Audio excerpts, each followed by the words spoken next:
All right, guys, welcome to another edition of the MMA Fight Game Podcast. I am super excited to have this rising welterweight contender who has a blistering record of 4 KOs and 1 submission win. Yann the Hand Grenade Oliveira is fighting at Combat FC 6 in Wilmington, Massachusetts, at the legendary Shriners Auditorium, February 9th, 2024, against Ali Zebian for the Combat FC 170-pound welterweight title. Yann, I truly appreciate the time. How are you? I'm good. How are you? Thank you for having me.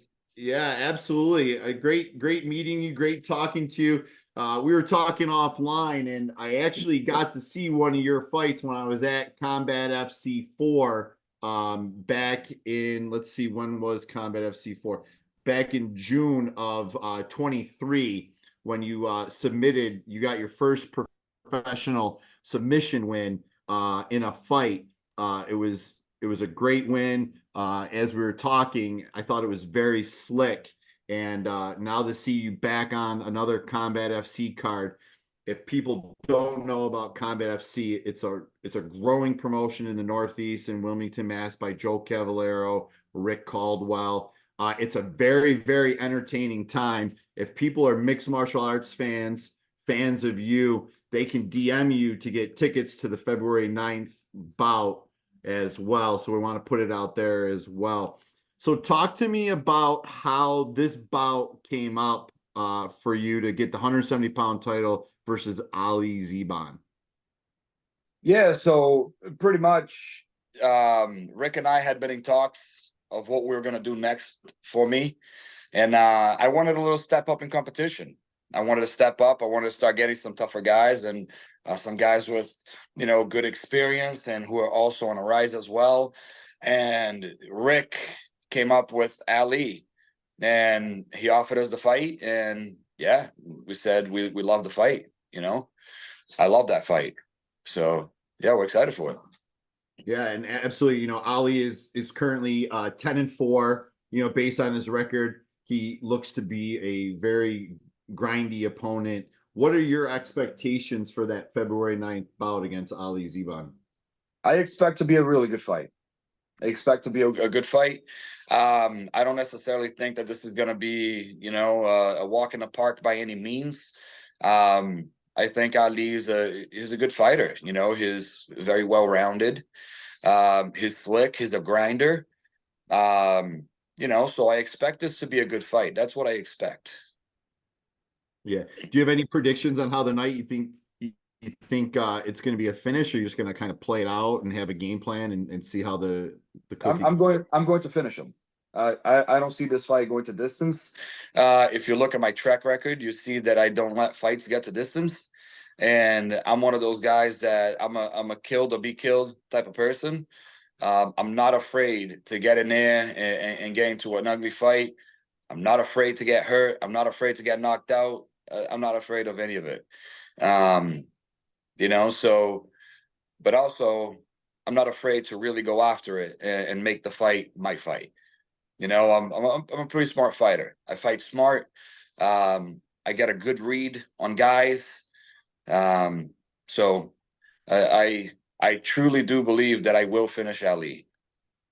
Yeah, you're definitely a proven finisher. And on my intro, I didn't see. I'm looking at your record. You have 4 first-round finishes as well. You were talking about your reads. Do you get a read real quick and you know exactly what to throw, and those are the kill shots that flatline guys? Very quick. I get a read very quick, just from the way the guy moves, just from the intensity that they start the fight with. Yeah. A lot of guys, they make the mistake of starting the fight off very intense against me, and that's just, that has been proven to not be a good idea. That I feed off of high intensity, and I'm one of those guys that my cardio lasts. I have good cardio, and I'm a very physically strong guy. And a lot of times when guys clash against me, they notice that they never really felt quite the strength that I have before. And it gets to that oh shit moment, you know, where they want to overwork themselves because they want to match my strength. And, you know, they overwork themselves and they put themselves in a bad position. As I'm the type of guy that I feed off of your energy. If you're high energy, I'll feed off of it. If I see that your energy is going down, I feed off of that too. You know, so I'm very good at reading guys. I'm very good at seeing what's coming and what they're trying to set up for. So Yeah, and obviously you have those nuclear missiles in your hands and in your feet. So you know, they got to know that's coming just based on record. And you're a bigger welterweight as well, right? yeah, I'm a very big welterweight. I You know, at one point I weighed 240 pounds. I was as big as 240, you know? So when I started cutting for 185 to fight Stengo, I started from 240. I got down to 185. You know, Go ahead. my last fight that I fought at 170, when I started my cut for that fight, I was around 207 when I started my cut for that fight. So the weight just falls off of me. It just falls off of me. And the freakish part about me is that I really don't lose strength. I don't lose strength at all. I don't lose power. So it works. It works for me. So Yeah, that's interesting. Talk to me about the process of the weight cut. Obviously, you're a bigger welterweight. We were talking offline. You said, you know, you walk around about 207 to 210. What is that grind of a weight cut for you to cut down to that 170-pound mark for that championship weight? it's not that bad. It's really not that bad. You know, the second I start training and I eat right and I do the right things, you know, once I'm in that fight camp mode and, you know, I'm eating correctly and everything is lining up, the weight just falls off of me really easily. Mhm. So it works. I have an amazing nutritionist. My nutritionist is Eric Pena from Pena Performance. He is Dustin Poirier's nutritionist as well. And a lot of other guys in the UFC, LFA, and PFL, all kinds of other leagues. He'll actually be here in a couple weeks. So leading up to my fight, he lives in Miami. He's from Florida, but Okay. leading up to my fights, he comes down and he stays here with me, and he controls my food, my diet. He makes sure that everything is on point. So that way, the weight cut is nice and smooth. So Yeah, that's awesome. How important is that for a mixed martial artist to have a nutritionist like Eric Pena in his corner? Does that take stress off of you, the athlete, to prepare for the fight versus having to worry about all that other stuff? it takes all the stress out. I don't worry about the fight. The fight's not a problem. To be honest with you, the only thing that I don't worry about ever is the actual fight itself. I'm Mhm. not one of those guys. I'm not nervous in the back. I'm not scared. That doesn't happen for me. I don't know why it doesn't happen for me. I am extremely happy and excited when it's time to fight. I just love that it's my turn when they call my name. You know what I mean? So leading up to it, like right now, like a lot of guys, all they do is think about the fight and they worry about the fight. That doesn't happen for me. I'm not worried about the fight. Again, that's no disrespect to my opponents. It's just that it's a fight. It's just a fucking fist fight. There's nothing to worry about. We're gonna get in there and we're gonna fight each other, and that's what it's going to be, right? So there's nothing to be scared or worried about. But when it comes down to the nutrition, having somebody to handle it for you and making sure that you're doing the right things, and you know that can really be on top of it for you, is the biggest thing.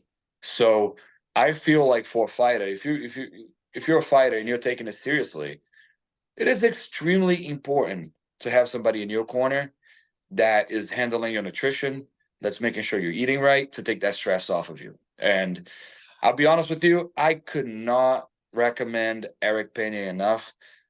He is by far the best nutritionist I have ever worked with in my life.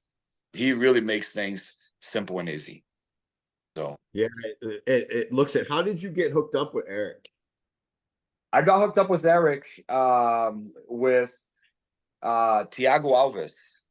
I was in Florida. I got to spend some time at American Top Team training with Thiago Alves and Mike Brown, Lindsey Jones, and those guys over there, which was Legend. amazing.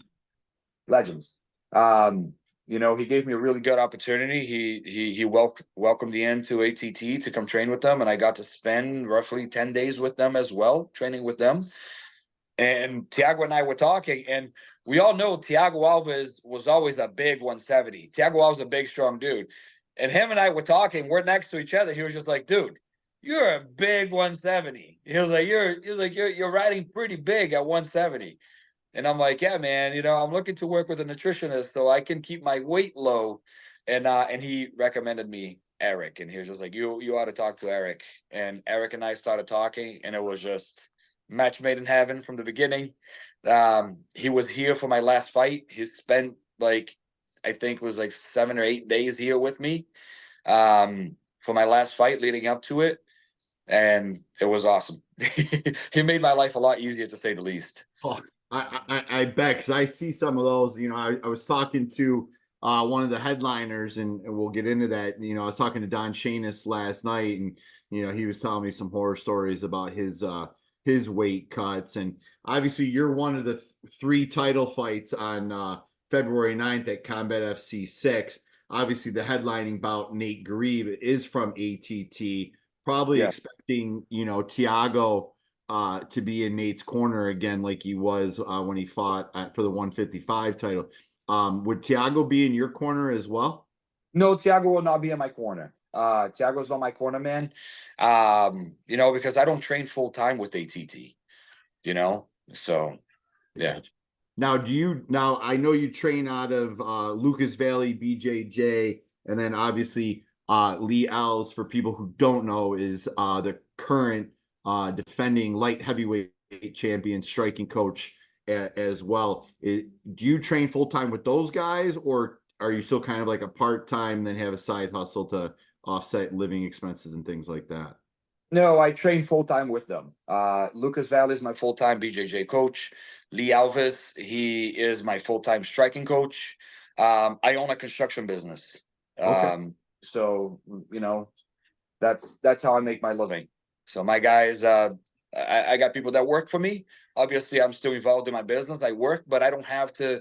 I'm no longer at a point in my life where I need to have a 7 to 5 work schedule. I run the business, so I make my own training schedule. You know. How old are you? I am 35 years old. 35. Yeah. So how huge is that? Because you see a lot of these guys struggling, you know, to make ends meet. But how important is that? You're a rising welterweight contender in the regional scene.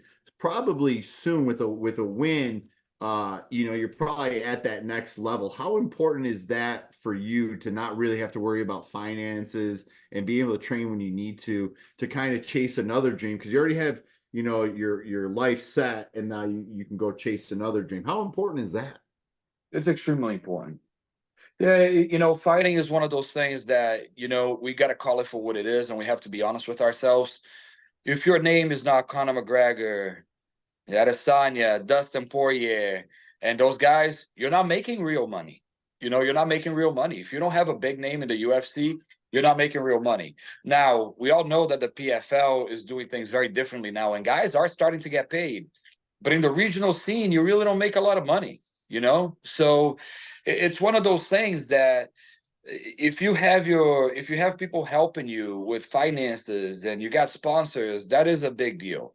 And that's why I try to give back a lot. I sponsor a lot of people. I toss a lot of money around to different people through my company to help them. You know, one, it's a tax write-off, you know, when you sponsor people and you give it's advertisement and marketing and all that good stuff. But not only that, I do it because I truly do love helping other people. And I like to see other people chase their dreams as well. You know, I want them to make it if that's what they want to do. And if I can play a small role in helping them get there, I love doing it. So I know how important it is. and every little bit of money helps, and having financial freedom and not have to worry about money all the time while you're getting ready for a fight so you can focus on training, full time. That's huge, man. That's huge. That's amazing, because that's the big thing, is athletes being compensated for that. What is your take on the athlete compensation? I'm all about having the athletes make as much money. Obviously, the regional scene, I've always said that MMA is truly a glorified sales job with world-class skills. Yeah. Yeah. Like when you said, Conor McGregor, Dustin Poirier, etc., those guys did what they needed to do to get there, and they grinded, and now they're seeing the fruits of their labor. But you got to put yourself out there for sure, right? Absolutely. You do. You have to put yourself out there. But in my opinion, I feel like fighters don't get paid enough. I can understand the pay scale in the regional scenes. I can. I'm a businessman. Okay. I see what those tickets are selling for. I see how many tickets are sold. I have an idea how much it costs to run a show. I understand money. I understand finance. And I know these guys aren't making a buttload of money. You know what I mean? They're not making crazy money. So there's only so much you can pay these guys. So a lot of times you got these guys on a regional scene that they hoot and holler, they stomp their feet, they want more money, they want more money. But it's like, what are you doing in a regional scene to bring yourself more money? How many tickets are you selling? Are you selling a lot? Are you making them money? It's just like a regular job. I have employees that are worth $30, $35 an hour. I have employees that are worth 20, 25. Now, the employees that are making 25, they want to make 30, right? Well, you got to be more valuable to make 30. You got to bring more to the table to make 30. You got to make me more money so I can pay you more money. That's how that works. In the regional scene, it's the same thing. If you're a guy like myself, I pack the house. When I fight, I sell, put it this way, I probably sell more tickets than all the other fighters combined sell together. Okay. So I'm happy with my pay, right? And I have a lot of sponsors. So I make a very good amount of money with sponsors as well. But it's one of those things that in a regional scene, I understand why the pay is what it is, but in the bigger leagues, I feel like these guys deserve to be paid more money. These guys are fighting on national television. These guys have to dedicate their life to training because now you're fighting the highest level of fighters. So you have to train consistently. You have to train a lot. You have to train hard. You got to work hard to continue to compete at the highest level. So these guys deserve to be paid more, So especially in a league that's making billions of dollars, multi-millions of dollars, these guys deserve to be paid. And that's how it should be. Do you think it should be like a 50-50 split? Or, I mean, obviously you're a business owner, you have to look at all the costs, and what's your take on that? I disagree. I don't agree that it should be a 50-50 split. I feel like that's a little bit crazy, right? In my opinion, the UFC is going to split the profits 50-50 with the fighters. I don't think that's how it works. Imagine if Jeff Bezos started splitting 50-50 with his employees on Amazon, right? Yeah. That I don't think that business would quite thrive and continue to grow, right? From a business standpoint, I don't think that makes sense. But I feel like, fighters need to make themselves more valuable as well. They have to be exciting. They have to produce knockouts, submissions. They got to produce exciting fights. They got to draw the crowd so they can be worth more money. But I think there are things that the fight world can improve on that will help fighters in the long run, because a lot of these guys, after they fight, they have to get a regular job. A lot of these guys, while they're fighting, they have regular jobs. You look at the NBA, you look at NFL, NHL, and all that, even in the MLS, even in soccer, These guys, all they do, they're professional athletes. And for most part, they don't need a regular job once they retire. They're all set. And these guys, they have health insurance and all that good stuff. I feel like that's one thing that the MMA world can improve in, and start offering these guys more for the long run of their life. Make it so they have some type of a retirement plan, or pay them more decently. So that way, when those guys retire and they say, "Oh, I got no money," the UFC and everybody else can look at them and say, "Well, that's your problem. I paid you a lot of money. Yeah. You blew your money. That's why you don't have any." Right? So that's there's a lot of responsibility on a fighter as well. When it comes down to making more money. But I feel like a lot of MMA organizations, they're holding out a little bit. I feel like they could hook these guys up a little bit better. Yeah, and going with the UFC, obviously, you have the marketing machine that is the UFC. You have the UFC Performance Institute, which all your strength and conditioning, the facilities, the recovery process, world class. So obviously, you said that you trained at the PI, so you of all people know how amazing that facility is. And they're putting those facilities up all over the world, obviously reinvesting into the sport. How valuable is that? It is extremely valuable. And I'll tell you what, I understand construction, and I see what they did at the UFCPI and then the Apex Center. And let me tell you, brother, that was not cheap. They have millions and millions and millions involved into those two buildings. Like, I'm talking about serious money. So it's not cheap to run an organization like that. And I know they're doing a lot to give back to the fighters. 100%. I think it's extremely important to do what they're doing. I think the UFC is doing a great job when it comes down to that. I think it is very important. I see that they're doing one in Mexico. There's going to be a UFC PI in Mexico now. Too. Right. I'm wondering when they're going to do one in Brazil. I think it's very important. I think Brazil deserves one as well. Logistically, I don't know how it'll work for them, but they can make it work. Come on, Facebook has a headquarters in Brazil. So the UFC could put a PI in Brazil as well.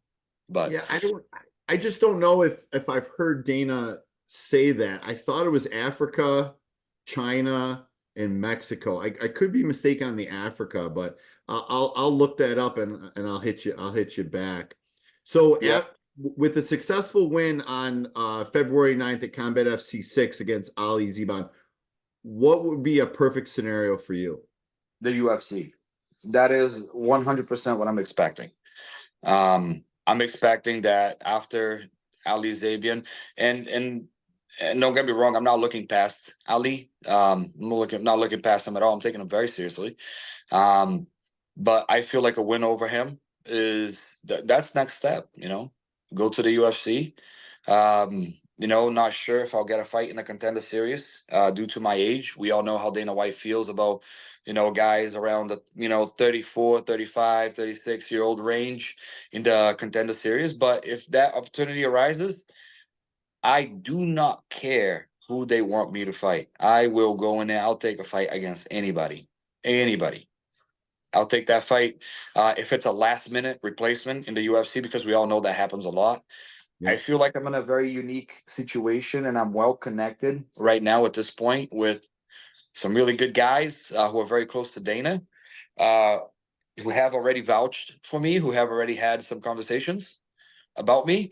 And yeah, there's a lot of things that I know that I'm not allowed to indulge on. But yeah, I think I'm right there, man. I love it. Now, obviously, there's a couple other, with the successful win, there's a couple other welterweights in the regional scene around here. Obviously, you have Devin Smith, Rashad Evans' godson, who's probably fighting for the interim LFA title come February, I think. You have Devin Smith, and then you also have Jonathan Piersma from Rochester, New York. Would you be opposed to taking another fight with one of those guys to get to the dance? Or do you think a successful win gets you to the dance? I feel like a successful win right now gets me to the dance. I feel like it does. That's awesome. Yeah. So Yann, you're competing February 9th, Combat FC 6 at the Shriners Auditorium in Wilmington, Mass. Obviously, you guys benefit greatly from ticket sales. If people are interested in supporting you, they can go right to your Facebook, or excuse me, Facebook, your Instagram page, DM you. Obviously, we'll be linked up and sharing this, so we'll put that in there. They can DM you for tickets, right? That's right. Yep. So what I'll do is after you and I talk, I'm gonna get my code from Rick Caldwell, and I'll send you the code. But yes, reach out to me on Instagram if you're looking for tickets. We still have some left. I think all the VIP tables I've already. I think they only have 9 VIP tables in the whole complex, and I sold 5 of them. So, but yeah, I have some tickets left. Reach out to me. We'll be happy to take care of you. Yeah, and absolutely, because obviously Combat FC is a newer promotion. Obviously, Joe Caballero and Rick has been in the game a long time, but these events are fantastic. And looking at this card, talking to you, talking to Don, Nate Greed, and I'm going to be talking to some of the other guys on your card. It's a stacked card. The main card is going to be really, really nice, and people need to come out and support. Before we let you go, is there anybody that you want to thank, sponsor wise, for supporting you, anything like that? Yeah, I'm gonna one thing I'm gonna bring up, take Mateus da Silva, he's fighting John Duma for the title. Take's my teammate. We train together every day. As a matter of fact, we just set up a gym at my house. I built a massive addition at my house, and we have a huge gym down in the basement that we set up, and we got some nice mats we were setting up last night. So we train now like 3-4 times a day from now on, together between the gyms that we go to, between Lee Alves, Lucas Valley, my house, and the gym that we go to for strength and conditioning. So Take's going to be fighting John Duma. We expect to bring that belt home too. 2 belts coming back to us, to Valley BJJ and Lee Alves Bucks. But I would, love to say thank you to my sponsors. I have some awesome people behind me. I have Corey Greeny from Greeny Electric, Mac Duval from Duval Towing, 603 Diesel, Nasser Jewelers. They have a location right in Salem and Plastown, New Hampshire. Phil from Reborn Media, who takes care of me. I have Zach Morrison from Morrison HVAC, which is awesome. Ryan and Allen from Ryan and Allen Remodeling. Craig Allen is he's my best friend. He owns a construction company just like I do. We don't compete with each other, but he sponsors me, which is great. I have some good people behind me. I really got no complaints when it comes down to everybody that I have supporting me. And now one of my big sponsors right now is also Hard Body Meals. I don't know if you've ever heard of Hard Body Meals before. Hard Body Meals, they're right in Haverhill, Mass. They're sponsoring me with my meals, my nutrition. They're absolutely amazing, man. They make it really easy for fighters. You can pick up, they can deliver. You set your meals to what it is, and your meals show up at your doorsteps, perfectly balanced 2 to 3 times a week. So there's no guesswork in what you're eating. So super important. Do they deliver those hard body meals? Do they deliver across the country? Is it just Northeast only? Do you know? I am not sure. I have to get back to you on that. I'm not 100% sure. I think it's just in the area. I think it's in the area, but I feel like if they needed to ship, they would ship it too. You know what I mean? They would ship it, one of those ice boxes, Yeah. Another one of my sponsors, Steve Woykin from JR Motorsports, takes care of me. And 8+ Auto Sales is another one of my sponsors. So yeah, I got some good people behind me, man. I got some good people. Sounds like all the stars are aligning for you. Obviously with the win February 9th at Combat FC 6, Yann the hand grenade Oliveira is set to make some noise at the dance. So Yann, I truly appreciate the time today. Just sit tight, okay? Yes, sir.